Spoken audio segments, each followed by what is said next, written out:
So hello, Remote Work Europe, Remote Work Spain people. Joining you a couple of minutes late because it's summer, it's hot, and all the tech starts melting. I've just been repairing my mic stand for everybody who was in the webinar with Broaden a couple of weeks ago. You'll remember that I had a cat on my head half the time where she actually bit through the mic cable, which is not a technical issue I expected to be dealing with, but that is working from home for you. So anyway, without further ado, thanks everyone for joining us today, because we've got one of our oldest friends, not old in a being old way. We can say our partnership goes back a while now. Hannah Dixon and the Virtual Excellence Academy and Remote Work Europe, because we're very much fellow travelers on this road to trying to help more and more people unlock that freedom of disconnecting work from a particular place you have to go to. Hannah's helped literally thousands of people unlock what it is within them that they can use to create a business opportunity, that they can use skills and experience they've already got to make the life that they deserve. So without any further fuss, I'm going to hand straight over to Hannah to introduce herself and talk to you about what she's been working on this year. Oh, thank you for the lovely introduction. It's wonderful to be in collaboration with you two. I think we're very aligned in not just helping people do that, but how we do that. You've been very honest about the journey as well. So I really appreciate you and having me on once again. So Maya said, my name is Hannah Dixon. I run something called the Virtual Excellence Academy. I support people in transitioning into virtual assistant and freelance careers. So whether you want to be a web designer, a writer, or an admin assistant, all of those kind of fall under that same umbrella for me. I've been doing this for 11 years now. I've supported over 40,000 people. I was a virtual assistant myself when I got started. Didn't know I was until one of my clients said on a team call, like, oh, this is my virtual assistant, Hannah. I'm like, oh, there's a name for this. And I think it's just such a rewarding career. I know that, I think in general, I think, you touched on this, that the job market in general, whether freelance or not, is kind of tricky right now. But I still think that this kind of direction gives you a whole lot more autonomy and flexibility than perhaps, some jobs might offer. So I'm very passionate about giving people that opportunity and kind of opening their mind to what's available to them and what's a possibility. Excellent. So I know you've been working on something new this year to try and help people take that first step, Hannah. Yes. So we have a couple of programs. Our big program is the Virtual Excellence Academy. That's our sort of mainstay. That's our, like, if you want support for years to come, that kind of thing. But for those who are just kind of like, I want to dip my toes in, I want to see what I could really make out of this, I want to find out what existing skills I have, we actually put together a program called Freelance Foundations. Now it's kind of modeled, and you could take it through like a week, 5 days to a week, but you could take it obviously self-paced. But there is a recommended structure to doing it because momentum really helps when you're going through something like this. But that is our newest offer. It's been flying off the digital shelves. People are having great results from it. At the end of that program, you're going to come away with a lot of clarity around what it is you can offer, who you can offer it to, how you can price it, and also a kind of elevator pitch. You can start talking about it. You've got some messaging that you can use immediately and some ways that you can start reaching out to potential clients. So it's a really good kickstart if you're just like, I'm not sure how I could do this, or I'm not sure if it's for me, or I'm not sure if this is profitable. And with Freelance Foundations as well, we have a special offer right now where we're going to run it live with everyone next week. So this is usually just take it on your own anytime. But next week, we're going to go through it with you live. So every single day, you're going to get me and my team supporting you. That's why, that five-day model kind of works really well for doing it with us next week. We'll be showing up every single day, making sure that you fully understand and can kind of put into action the lessons that are inside Freelance Foundations. Brilliant. Because when I was posting about this, writing stuff at the weekend, I was thinking back to my own journey from employment into freelancing, it's about 8 years ago now. So I'm starting to get this stuff coming around in my memories, and they're not good memories, I have to say, because I think what I'm trying to say is don't do it the way I did it. Because for me, that was to stay in an employed situation until it became so intolerable that I burned out completely and leapt from a great height, not knowing where I was going to land at all. And the only thing that it did was remove any kind of mental blocks from having to try and freelance and put myself out there. So, okay, yes, can't keep the lights on unless somebody gives me some work. So I became very shameless about asking, but I did not do it in a structured way. I didn't really think about what I had to offer. It actually took me a long time to realize the fact that I'd led a remote team for 15 years was a thing in its own right, and that people actually wanted help with that. You know, I hadn't a clue about that. I'd had no thought or structure about it. So at the time, there was no Virtual Excellence Academy. I didn't know Hannah, or I would have called her straight away and said, help me figure this out. But, you know, what we want to do is take everything that we've all learned the hard way, really, here, and put it in front of you in a way that's going to make your life easier. To say, you know, people say, oh, how did you do it? How did you build your freelance career? I always have to say, but don't do it the way I did it. That was not what I recommend at all. So what I always recommend is that people talk to Hannah. So what kind of juicy nuggets, without giving too much away, because I know you have a structure and a formula for this that's very important to tackle in order, but I know that you work with so many people now, and what are the things that you find it most important to help them with? Yeah, I think some of the things that I think there's a lot of misconceptions around starting a freelance business or starting a virtual assistant business, is that people come in still with this kind of lingering mindset that they have to conform to someone else's idea of what that means. And so in the first day, like I always say, you're going to do some soul searching today, whether you like it or not, it's essential. And it's really about identifying not just the skills that you have from your history of work, but also life and what your actual interests are, and that how you're able to bring those things forward in a way that makes sense so you can really enjoy the majority of your time working. Like I always say, we spend so much of our lives working. If we can make the majority of our time working enjoyable, I'm not going to say, oh my God, every day you're going to wake up and be like, wow, this is the job of my dreams. That's it's completely unrealistic. But if you can enjoy the people you work with, if you can enjoy, you know, for the most part, the work you do every day, that's already such a huge quality of life uptick. And it's uncomparable. If you're in a job you hate that you spend 40 years in, like 50 years in, that does a lot to the psyche. So in day one, we're already starting to show you how you can bring in your interest and values. And because I think a lot of people, I mean, it's kind of an exercise in niching, but we don't really call it niching, because for me, I'm like, feels a little rigid sometimes. So we're really getting you to bring in your values as well. Because there's no point building something of your own design if it's just going to be a prison of your own design. So I think that's one of the big things that people take away on day one. It's just like, oh, I actually get to design this every step of the way. Because they're still in that kind of like, it's got to conform somehow to whatever they think other people think. And there's no way to do it. There's no one way to do it. So it's about making sure that people come into this and it's a really tailored experience for them. It's not just like a plug and play thing. It can be, but I don't recommend that. I recommend really listening to the lessons and making it a journey that's very much yours. That's brilliant. I love that you start with values, because it seems to me that this kind of training, this kind of coaching often comes from one of two places. It's either all about the money, you know, where are the gaps in the market, what are the most lucrative niches to really double down on. And yes, we've all got to become AI developers, which just isn't realistic for most of us. Or you get people from the other side of it saying, well, it's got to be all about what you love, what you're interested in. And that's a happy middle. Yeah, I think that's great advice from people who've already made it financially successfully. Say, oh yes, follow your passion, follow your dream. And yeah, that's fine. But, you know, I always wanted to be a travel writer, for example. Oh, me too. Love travel, love writing. No money in travel writing, absolutely none. And it's going down all the time because everybody's a travel writer, you know. And so I love writing about destinations just for myself and for my friends, but I would never attempt to monetize that. So I think when you start with values, you can start to try and find out where those things overlap. Well, if I was going to do something for another business that maybe, you know, I don't love spreadsheets, but I love helping a certain type of organization maximize their financial efficiencies or something like that.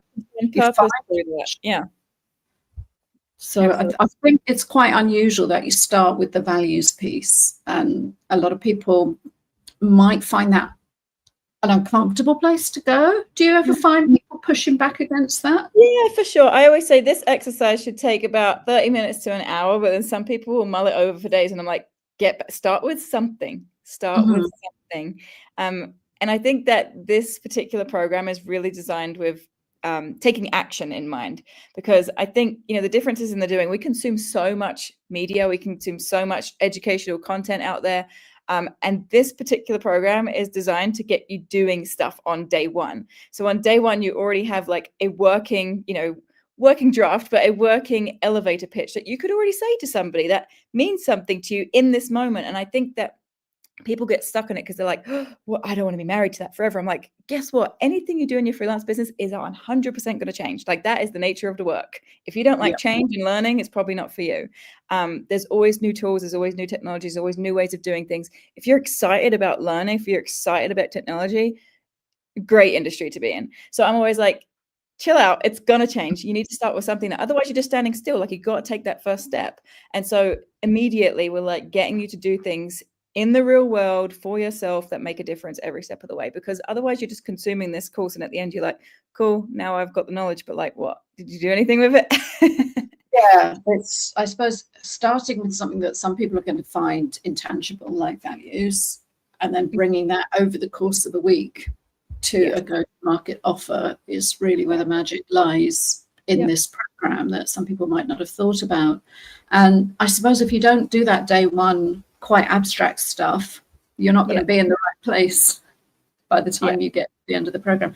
I suppose just for a lot of people, it's going to be something they've never been asked to think about before in a work context, because if you get asked about values in a traditional job interview, we all know that that's where people are coached to bullshit to the stars to say what you think is expected of you. So to tear it up and start from what you actually want, that's quite refreshing, but it might be a bit scary for some people. Yeah, it totally is. But I'm just going to hammer in another reason why it's really important is because when you are operating from a place of like, I want to do this because like it means something to me, when you have hard days, which you will have hard days, I'm not going to sugarcoat it and say, oh, it's plain sailing after you take freelance foundations. There are hard days. There are real hard days. I still have hard days. Work is work at the end of the day. When you have those hard days and you come back to like why you're doing something, the purpose behind it, that's where self-motivation comes from. If you don't have that, it's really easy to just throw the towel in and say, this doesn't work for me, you know? Yeah. But then you want to build evidence around you. And I think joining freelance foundations right now, having the community doing it with you, we've got some of our alumni from the VEA, previous freelance foundations people in there. So you've got so many people in there who are already walking and talking it. And so they're in the group and they're going to support you. And I think surrounding yourself with a network from day one as well is super handy, because not only does it give you advice, but it gives you evidence that this is possible for people who look like you, for people who live where you live. It's such a diverse group as well. So I think seeing that is really powerful for people. So it's just the self-motivation piece, which I think is missing from a lot of other programs like this. Absolutely. And as you're saying, you know, we all have those days. And I think this year has been tough for a lot of freelancers. I found it hard to support people wanting to get started in freelancing, because I feel like saying, you can't say now isn't the right time, because it might be absolutely the right time for them. It's kind of, oh, you didn't have to start in 2025. Things seem to be changing so fast, from everything, technology to the geopolitics. So how do you help people overcome that kind of what's happening to the world, and how do I bring that back to me and what I need? I mean, I can't fix what's happening in the world, but what I can say, I'm not counting on you. Damn it. I've got a call with Trump later now. No, I think that one of the things that is really important to know, and we touched on it already, is that you really do have to lean into being someone who's kind of excited about change and learning new things. If it's something that you're completely terrified about, like if there's not any level of excitement about that, it's probably not the best course of action for you. And I'll just be completely honest. If it's a mix of excitement and nerves, that's kind of the best place to be in. Anything new should feel a little bit of both of those things. But like, you know, let's just talk about the elephant in the room, AI, right? A lot of people are scared about AI. What I'm seeing on the flip side, you know, I have a whole side of my business where I have people coming to me to hire people who have gone through our programs. Those people, more than half of them are asking for AI skills now. They're not hiring anymore. They're hiring people with the skills to use AI because they still don't want to do it, because it's still something they have to do that's taking time from them doing the thing that they do.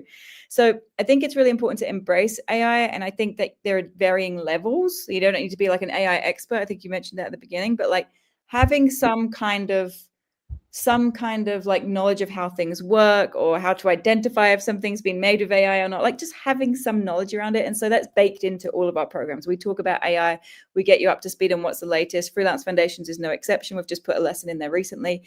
So, you know, if you buy Freelance Foundations now, it's $37. It's low ticket, it's just an entry point, but it also is something that you will keep. You have access to it, and we do update things. So if AI completely changes in too much, which I intend it will, that video gets exchanged. GPT-5 is supposed to drop in August, so we'll all have to tear up all of our screenshots and training material. In August? GPT-5. Oh, right, yeah. So yeah. A lot of starting from scratch with my learning materials right now, but that's one of the things that I've always prided myself on, is that people need to be on top of emerging trends and technology if they want to stay. I don't want to say relevant, because there's so many things you can do, but especially if you're offering technical tasks, if you're offering even administrative tasks, there's so many things that can be automated and done with AI, and actually you want to see it as a tool to support you in your work, not as like a competitor. So I think you can embrace it, and I think if you can kind of keep your mind in the loop around what's happening and what's changing, so that you can be of most benefit to your clients, there's not going to be any problem with necessarily not having work. Right now I think the entire industry, not just freelancing, normal job market, is a little skewed right now. It's a little strange, but that's also because of world politics. That's because of so many things. So I think as long as you can keep ahead of the curve in terms of what's happening in your space that you work in, you'll have much less friction. Yeah, I think that's the thing. It's just staying that little bit more informed, a little bit more ahead than the client who needs you, because they're dealing with all the other aspects of their business. Yeah. And if they can bring you in because you actually have understood in depth one particular piece that's missing in their jigsaw, and no one's even got the box with the lid on, and it's nobody knows what it's supposed to look like. Everybody's just trying to figure this out. And for business owners who are trying to solve problems and figure things out in the long term, freelancers are a very flexible way for them to fill those gaps. And hiring's scary now. I think a lot of people they don't want to create long-term employment contracts with people. So go ahead. No, finish. The only thing I was going to finish was what you said about updating your materials, because I think a lot of people have been struggling with trying to find the right learning path for this. I think there's not a single person who's thought about freelancing who hasn't thought, I need to get across AI.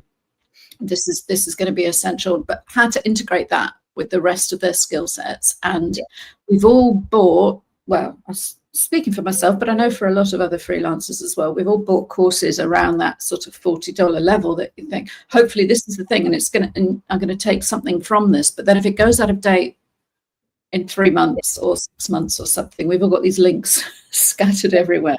But because you bring the community element to it, you have that interest in keeping it consistent and continuing to learn, and even learning from the alumni in the community itself.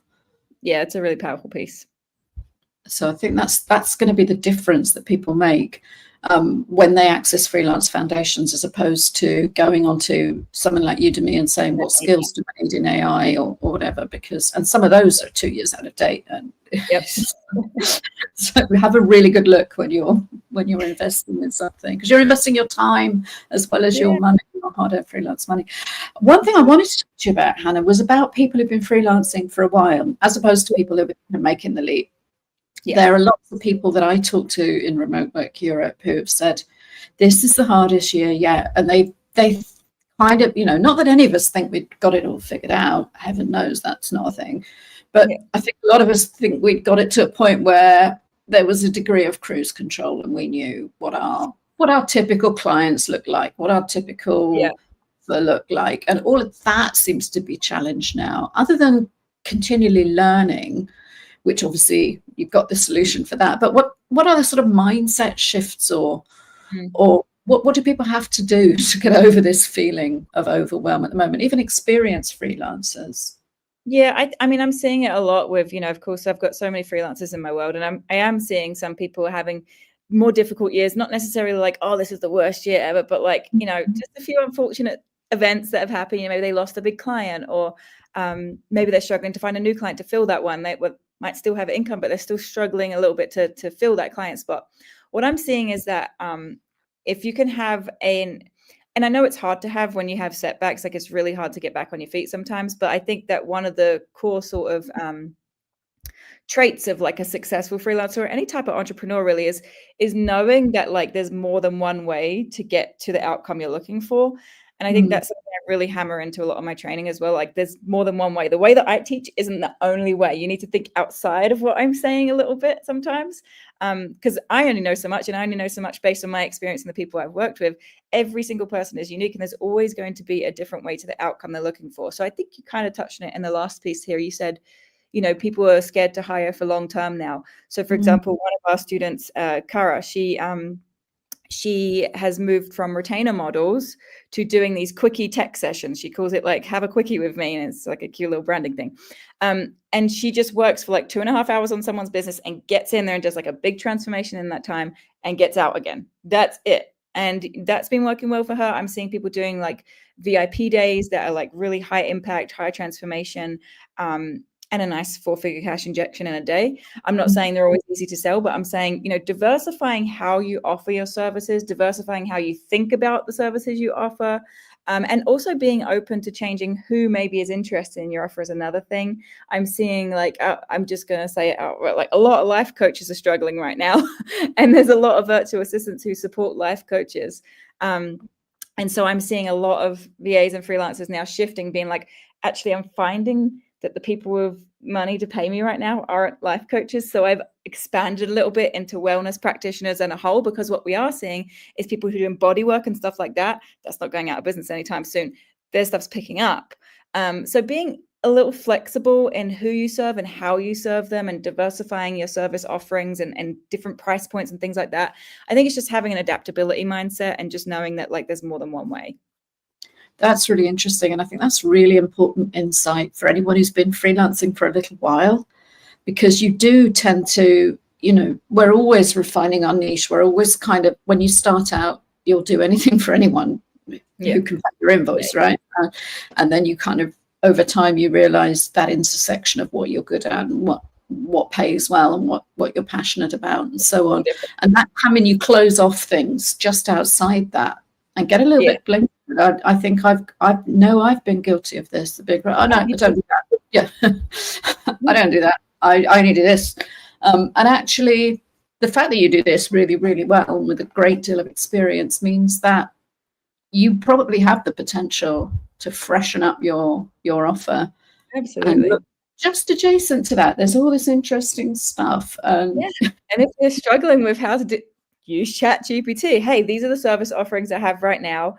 How could I expand this into 3 different service packages that might be at different price points for these type of people? Have some fun with that. AI is your friend in this case. You know, I know that everyone thinks it's foe, but it can be friend and it can be helpful. And I think these are the types of things you can do brainstorming with, and that's what it's really great for. Yes, definitely. Tell it that you really want it to be your critical friend and to really guide you and stop you going down rabbit holes that would be a waste of time or unprofitable. And don't let it suck up to you and tell you how brilliant it would be to do something that's completely insane. Because it can easily, conversations can go that way, but you can most definitely use it as that thinking partner if you tell it to keep you on the straight and narrow. Absolutely.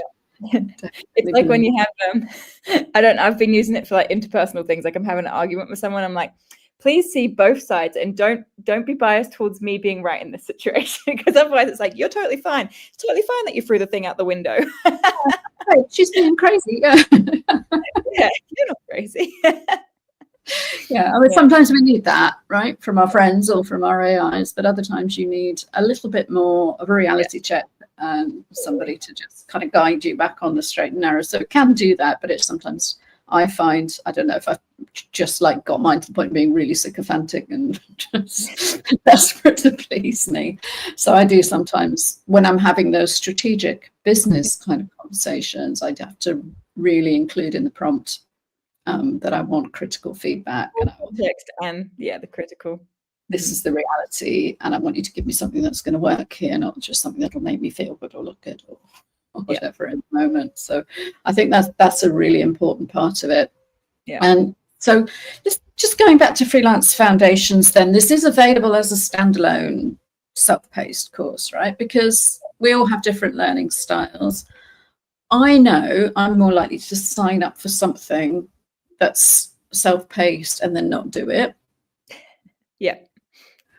That's And me I'm too. quite good at doing things, but I also have that self-awareness as well, that a cohort-based thing is, and we've done it ourselves, like with the LinkedIn challenge, to have that benefit of working with other people to generate momentum from other people in the same boat on the same journey. What kind of results do you think people will get just from being around other people with this? How does that add to the momentum? So it's very noisy here. Tell me if it gets too loud. I want to shut the window because it's flying, making noise. I think number one is just the accountability piece. Like I always say, there's kind of 4 elements in any of the learning journeys that we take people. There's accountability, community, up-to-date learning, and I'm forgetting number 4 right now. Business acumen. Like, you can be the greatest at what you do, but if you don't understand how to run a business. So anything that I build has those 4 elements baked in. Freelance Foundations doing it live with us next week is going to give you the accountability and the community piece, which is, for me, 50% of any learning journey. So accountability to make sure you actually show up every day. Like you'll have a buddy that you'll go through it with. It's not mandatory, but I highly recommend it on day one. Which I think is just super. In fact, we've got data around this. The people who have the buddies are more likely to complete the program and land clients from the program. So, and by a long stretch. So the accountability piece is really powerful. But then I think just, when you are running a freelance business, your network is super important. I know it's really cliche, but your network is your net worth. Who you know matters. How you relate to them matters. When you can immediately jump in and have this inbuilt network of freelancers across the board from different industries, different experience levels, skill level, you're arming yourself with a potential huge group of referrals, right? And that you can back and forth, and you can and just create friendships along the way as well. Like I think that's also important. It can be isolating working for yourself. Having people immediately baked in who you know are cool people who are on the same sort of mission as you, because telling your mom or your dad about what you're doing isn't always going to do it. They're going to be like, it doesn't sound real or whatever. Having people who get the journey is really important, I think. So those elements, but then being able to get direct feedback from myself, from my team, and from other people, so that you're not second guessing. Like I feel like when I do stuff on my own, I'll be like, yeah, I think it's done now, and then I'm like, did I do it right? And I'll question myself till the cows come home. So having direct feedback and a little bit of gentle critique, like I think you could maybe change that wording a bit to be a bit more impactful for your clients. Like that kind of feedback is what you'll get from us, and I think having that from the get-go can already steer you in just that little bit more laser pointed direction as you complete the program. Yeah, I think that's really interesting, that sense of how good is it and is it done yet? Because this is one of the things that as a knowledge worker, you have to figure out as part of your offer to your clients, because any bit of work you do as a VA or as a freelancer is never going to be as perfect as it could be in infinite time and infinite edits and reworking. Actually, that's part of the skill set you have to master, is good enough mindset. I've given this what's reasonable. My client will be very pleased with this. Yeah. Well, it's something I know I'm still working on, that, because when you are on your own, you don't have that manager saying, right, send it in now, that's your deadline. You might still have a deadline, but then you're left with that feeling of have I done enough, and so on. So it could be a very good way of instilling that discipline, I think, to say, all right, this is a reasonable time to have spent on this exercise, and how does it compared to the expected standards. So I think that might be a benefit people get from doing this. And then, as I said, you might even find a long-term accountability buddy who you can do that with after the course and check in with. You go on and build your businesses together. The other thing I know that I found for doing this kind of cohort-based work, because I took part in a coaching group earlier this year, was you find people to actually go on and collaborate with, because who were drawn to doing this, you tend to find not only have you got professional things in common, you've got mindset and personality things in common. And actually there's big problems out there. And when a client comes along and says, can you produce this whole ebook for me, as opposed to can you just write the copy, in my case, I don't want to lose that gig by saying I do, and then I've got to figure out, oh God, I've got to find a designer and sub it out, and I have no idea what to quote. And if you've already got that group of people, you can actually work as a gig team, put things together that are actually quite substantial and really solve a big problem for your target client. Absolutely. Right off their plate. And one of you has to probably do the admin and invoice it and do the quote and everything, but you can actually work things out within a little team just for as long as the project lasts. So yeah, for sure. Well worth making those contacts. You'll make some of them in Remote Work Europe and in our Facebook groups, but sometimes the skilled person you need to collaborate with might be not in Europe at all. It might be on the other side of the world, and you need to go and find them. So I don't want to take too much of everybody's time here, because Hannah's not been up long in Mexico, but here in Europe, it's evening and it's hot, and it's Monday night. It's the schools are out. It's all a bit, I think a lot of people are preparing for their big holiday starting later this week. We're going to have the Gran Salida in Spain, where you can't drive on any motorways because everybody's just heading for the coast or heading for the Pueblo. And it's all, the whole place shuts down, and us freelancers just carry on, obviously, as usual.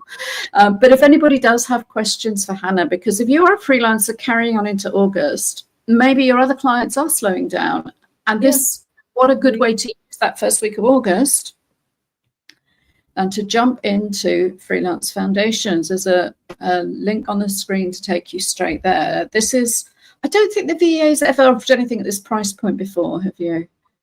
No, this is a new offering. We started it 2 or 3 months ago, I think. And it's been great. And I think just having an entry-level option like this for people, like I said, I think this is for the person who's like, I want to dip my toes in this and see if it's for me and what it could look like. And then from there, of course, you can continue to work with me, or you can do things on your own. It's up to you. But I think it's the really good basics of like, how do I do this? How will I charge for it? What do I have of offer that people really want in the market? What do I need to do to be like on top of what's going on right now in this industry? And then, of course, like we also give you actions for how to land clients in there. So people do land clients from taking this one program. So I don't know if you know this about me, but you probably know this about me. This is probably one of the reasons we collaborate, but I don't do anything in halves. And so, there's a lot of courses out there around this price point. This one's going to have a lot more stuff in it because I keep adding stuff to it, because I'm like, yeah, but they have to know this as well. And I keep adding new stuff to it. So it's quite robust for the price point. That's what I'm saying. I'm getting that. Yeah, I think I confidently endorse that from what I know of what you offer to people. And it is a big step, because hopefully you're not going to do it the way I did and burn everything down and then say, right, how can I build a business? You're going to try and do this if you're transitioning out of full-time work, for example. This could be your bridge. This could be something. If somebody wanted to do the group, get it done next week, approximately how many hours a day would they need to commit to this? An hour to an hour and a half. Although, as I said, some people get stuck on day one, but I'm going to gently nudge you to not get stuck. But aside from that, an hour to an hour and a half a day is how long things should take you. So this could very realistically be done if you're not quitting everything in August and just logging off and go to the beach. If you're one of the people stuck behind working, thinking, I've got to organize this better next year. Yeah. For the sake of an extra hour in the evening when it's cooler in Europe, you could actually be investing in that off-ramp, that future, that new direction, that bridge to really seeing if you've got something to offer, because it is scary. I mean, that's why I didn't do it for years, to jump off that bridge. Yeah. It is very frightening to leave that behind. If you could actually have a look and actually, like a thought exercise, not with ChatGPT, but with real humans in this community, start to map out what you've got, what it could look like, who you might be able to actually market that to, because you might not have any idea who needs what you have at this point. And I think that's another thing that I know people really gain from working not just with you but with the whole VA community that you bring together. So I think this isn't going to be for everyone, because it takes a certain kind of person to have the courage to even de-risk to this level. It's somebody's got to look beyond working for an employer or a manager who's going to be responsible for your learning and your income and your social life and telling you where to live and all of that. Some people are very happy with that. We'll just stick with that forever. If you're one of those people who's not happy with that, or you want to see what else is out there, I think that this is the best thing that I've found. Well, I know Hannah's main program has helped so many people. That's a big step to go from the kind of free webinars to that. And I'm so glad now that there's this stepping stone. You can start to feel your way along it. reach out a hand and see who grasps it, see what's out there, see what you can start building for yourself. It's kind of a no-brainer, really. I hope we've got a lovely comment here I just wanted to put on the screen from Victoria, because we're not getting the kind of questions coming through, because I think we've really kind of dug into it in quite a lot of detail and explained it. But there are questions afterwards. We can come back in there and check. Exactly. And if people have questions, you can add them on the social media streams wherever you've seen this webinar, whether if it's come in through the website, just put it in the webinar stream, otherwise put it in Facebook or wherever, because we know that that's sometimes lagging, like up to a minute behind now. Thank you, Facebook. They don't seem to like live stuff anymore. It's quite hard work. But I think this comment from Victoria really sums it up very well. It's lovely, Victoria. Thank you for sharing. Just before, and appreciating that we're being realistic about it. You know, this stuff is not an easy year to be building a business, but I think it's when you look back on those difficult years in the past, and you know, la crisis in Spain and in the world a decade or so ago, the businesses that come out of that strong, it's not all of them. A lot of people fall away, but the ones that do come out of it are often things that were actually created in that moment, that were forged in that fire, if you like. It's a tough time to start, but if you could start now, then I think the future can be very good for you. I also want to add, I mean, you said about not doing things the way you did things and that you had to jump from a great height. And it kind of sounds like to me that, and maybe I'm wrong, correct me if I'm wrong, but it sounds like things got to such a bad place that it was kind of a necessity. And so, you know, if we give an analogy here, it's like not doing the, there's a word on the tip of my tongue. There's a word, you know, when you're sick, a preventative, you know, like I think that this is also, if we want to look at it through that lens, this is also something that even if you're quite happy in your role right now, but maybe you're scared about being made redundant, maybe you're scared about what the future looks like, arming yourself with some skills to know how to get started with something like this is preventative right now. You don't want to wait until things get really bad and you're in a shit situation at the end of the day. And then you're like scrambling and coming from a place of desperation, like I need this to work right now. Because the truth is, starting a business does take some time. It does take some effort. It does take a little bit of love. And I think doing that from a place of a little bit more peace, if you have a role right now that is giving you an income and you're comfortable, this is actually a good time to start, you know, doing some preventative, learning some skills, future-proofing, you know, career options. I just wanted to note that as well, because it's a lot really of people and they wait till sick to go to the doctor, you know. Yes, guilty. It's not the most healthy way to do things, as you know. Yeah, it's absolutely don't do as I did, do as I say, because I've learned so much since that time about myself, about the world, about business, about life, and so many things. And I wish I could go back and give that person a shake and a hug and say, you got to figure this out. Because at the time I was pouring every bit of my life and professional development and learning into my present role, because I was so desperate to hang on to that by the skin of my teeth, because I was in Spain and, you know, I knew I couldn't get a job locally, and I had, my family was here, and, you know, my husband was working in the same business, and it was like, if this goes wrong, we're stuck. And I wasn't doing anything at all to de-risk. I think, you know, I had no headspace for that. Nobody had come along and said to me, look, you need to look, just take the blinkers off and look around you, because there are opportunities in the world. You do have skills that could be of value to other businesses than this one you're trying to pull together with your fingertips. And it's time to look, you know, and even if, I wonder if I'd done that, it might even, in other circumstances, have just calmed me down a bit to settle and evaluate where I was by knowing what was out there, benchmarking my own skills and talent and worth in the market, which is something you often don't do if you're employed for a long time.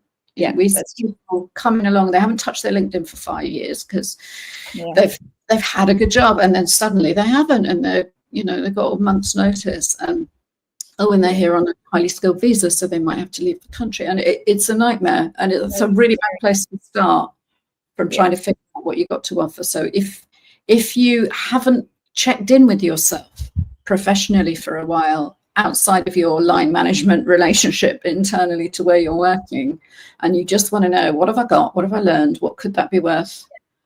Yeah. Where can I take that? This could be, again, a very low risk way of finding that out discreetly, quietly. Your line manager won't be on. If they are, then your organization's got a bigger problem, and maybe you can buddy out each other out here. The chances are, I think you're going to find that this is something you could do just for you. Yeah. And you can afford to fund it yourself. Is it 37? Is that dollars? 37 US dollars, yeah. So, that's 32 euros. I mean, it's, this is really, it's like it's a meal. A few good coffees in Valencia, and it could really unlock something that could change your life in ways that, don't have to explain that to you. You can come back and explain it to us once you unlock that, and your first client will more than pay for this. So that's it, really. I think we've covered quite a lot here, going a little bit kind of not so much into the nitty-gritty of the course, but the things that led to its creation and what you might get from it. It's been a little bit more abstract than usual, but I've really enjoyed this conversation. I think we've touched on some. I appreciate you having me back. Yeah, well, anytime. And can't wait to hear how this goes with the present cohort of Freelance Foundationers. Build those foundations. Don't do it like I did. Do it a sensible way, and then you can build something that's going to last. And then come back into your Remote Work Europe community and tell us how it went, because we would love to hear that and hear what you're building, what you're creating. And I'm going to say thank you very much to everyone who was listening. This did come out at short notice, and it is evening and it's hot, so we're really glad people who've watched through the webinar, watched on the social channels. It's been great to have you with us. Hannah, it's been lovely to have you with us again. Thanks ever so much for joining us today. And we'll catch up again and see how this course has unfolded and see what people are creating with their freelance foundations. Fabulous. See you next week, everyone. Bye.